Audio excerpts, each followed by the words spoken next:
Hey everybody, Michelle with Michelle's for a Living here. Thanks for watching my videos.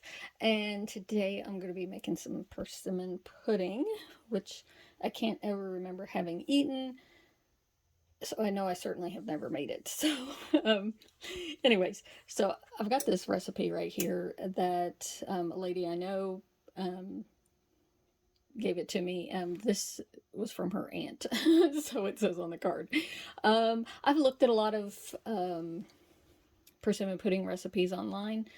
There are some variations, but typically they're pretty close to what this recipe is.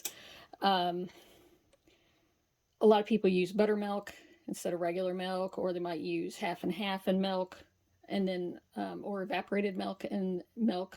I am going to be using a can of evaporated milk, which is a little bit more than a cup. I don't know, maybe a cup and a quarter, but this container had a mark for 2 cups on it, so I put the evaporated milk in there, and then I leveled it off with regular whole milk and everything. So the persimmons I'm using are native here in Indiana, and I don't know what variety it is, but anyways, that's what I have.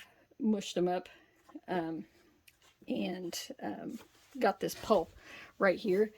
So I made a video. I posted it yesterday, actually. So about using the strainer. I also have a food mill that I use, but I like that strainer, and it went really quickly to get this. Picking them up wise, it may have been a quart of persimmons that gave me 2 cups of pulp. So that's what I have in here. And the recipe doesn't specifically say to use a stand mixer or, a handheld mixer. It just says mix it all. So in fact, this one is just, it says mix all the ingredients together and pour into a baking dish that's been sprayed lightly, and then drizzle another 2 tablespoons of melted butter on top. So that's a little bit different than some of the recipes, having you alternate between the flour mixture and your milk and going back and forth. Whatever. I'm just going to throw them all in. And I did melt 4 tablespoons of butter, so I'll just dump some of it in here. Initially it says 2 tablespoons of butter, and I think that's another variation. People using more butter, less butter. I didn't see any other ones that suggested putting butter, melted butter on the top of it, but anyways, here we go. So and that's the oven. I've got it preheated to, this recipe says 325, which seems to be another commonality. So 2 cups of persimmon puree, and some of the recipes had it at 350. So, but apparently you don't want to overcook this at all. So I put 2 eggs in there, and we'll go ahead and get that mixing. I'll just put it on slow for right now. And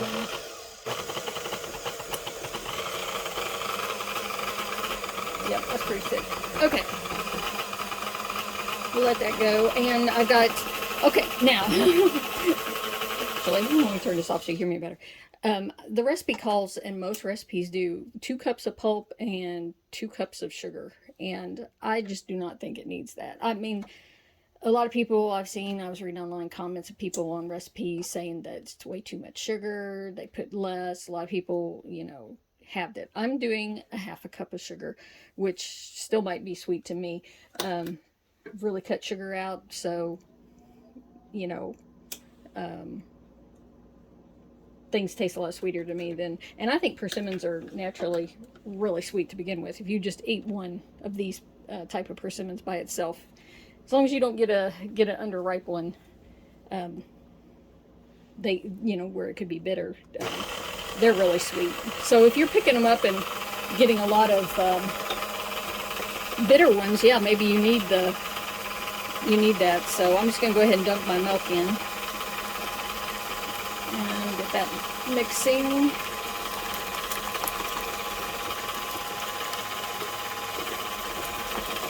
I did, in looking at recipes, I did see one that was, and I'm in Indiana, and I saw this old Indiana recipe, and it had like 4 cups of flour and like 2 cups of pulp and like 6 cups of milk. I mean, yeah, that would have been more of the you know, a pudding, really a pudding. Okay, I've got some vanilla. It says a teaspoon of vanilla. We'll put some in. That may have been more than a teaspoon. It's all right. I didn't want to get the thing wet because I got to do this. Okay, cinnamon. This recipe just calls for a half a teaspoon of cinnamon, but I like cinnamon. And I'm a little crazy this way, but I'm going to put in a whole teaspoon. I seem to always double the cinnamon I put in recipes just because I just never feel like any recipe has enough cinnamon in it.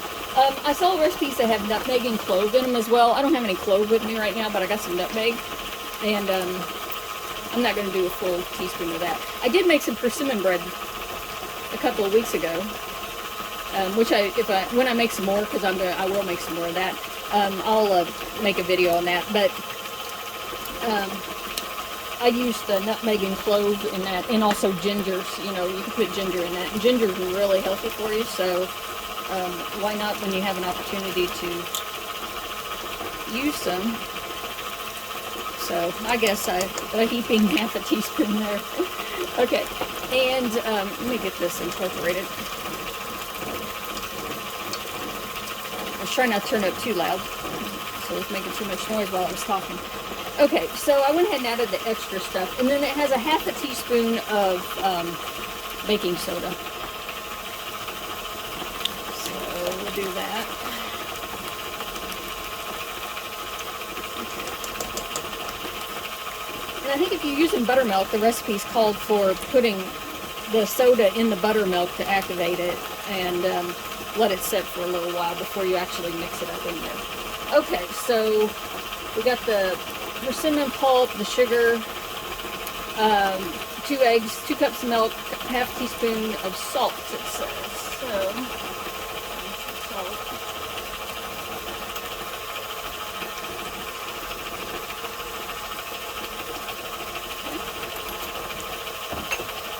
And the soda and cinnamon. Okay, and then we need 2 cups of flour in here. And also this melted butter, two tablespoons of melted butter, so I'll just do half of what I have, and I'm going to dump the other portion on top. Okay, so now I need to start adding the flour, and I'm going to increase the speed.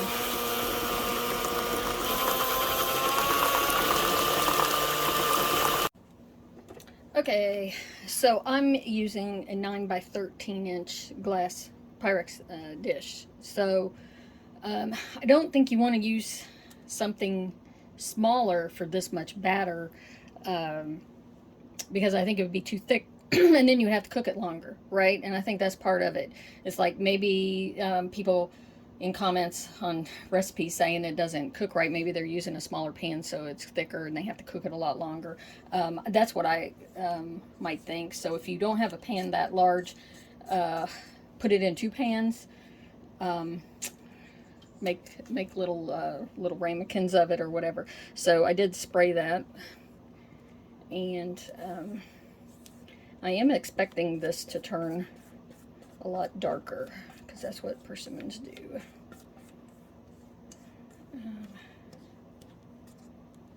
And I'll spread it out.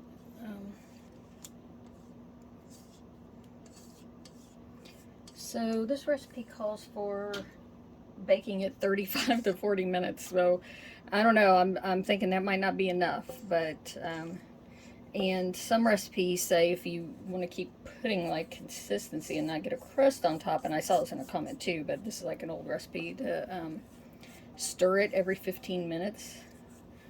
I'm not going to do that.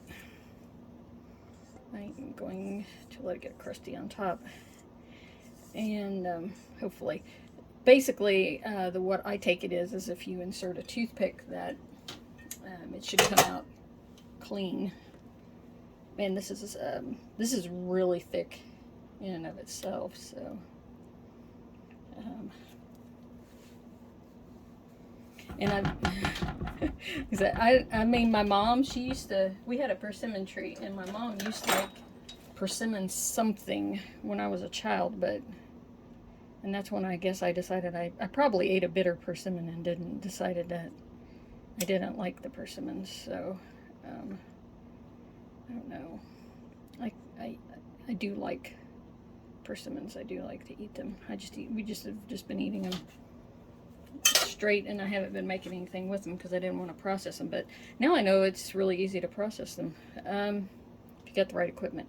Okay, so just dumped my other 2 tablespoons of butter on top, and we'll call that good. Okay, and I'll get it in the oven, and I'll see how long it takes. I'm gonna test it at 35 minutes, since that's what this recipe calls for, and I got the same size baking pan, so I'll let you know. So it's been about 38 minutes, I'd say, and yeah, look where the butter was at. It's like pooled and not puffed up, but no, it's not done at all. I don't think so. I can tell it's still jiggly. Okay, so I let it go another 5 minutes, so roughly about 43 minutes or so, and I didn't open the door other than the one time to check it. This butter is a little weird on the top. I don't know. Maybe I don't know.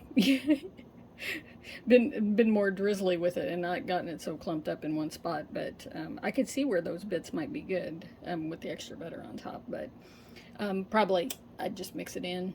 If I wanted to add some butter at the end after it cooked, could brush some butter on top of it. I think might be better. So yeah, I'm suspecting it's going to firm up more because it's already, you can see, deflating because it was poofed up all the way to the edge of this pan. So yeah, it's definitely sinking rapidly. I suppose people eat it hot or cold, either way.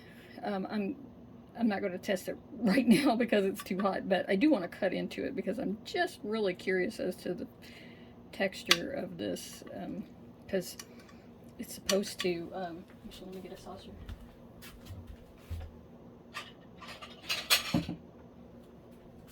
I mean, it's supposed to stay firm. Yeah, and in fact, if I had something better to scoop it out with, because I wasn't expecting it to come out like that. Yeah, I could see where cooling it, when it got cooler, like that would all come out of there. But yeah, it's piping hot, so not going to test it right now. I'll let you know how it tastes. Okay, so it's cooled off now, this piece has, so I'm gonna give it a taste. I mean, not knowing what the texture necessarily is supposed to be like, I think it's fine because it's firm.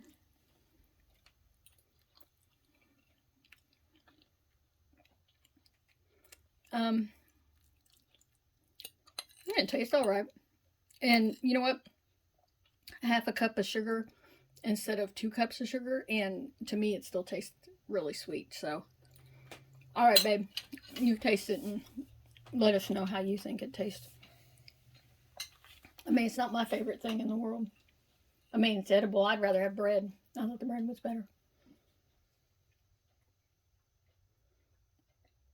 It's plenty sweet.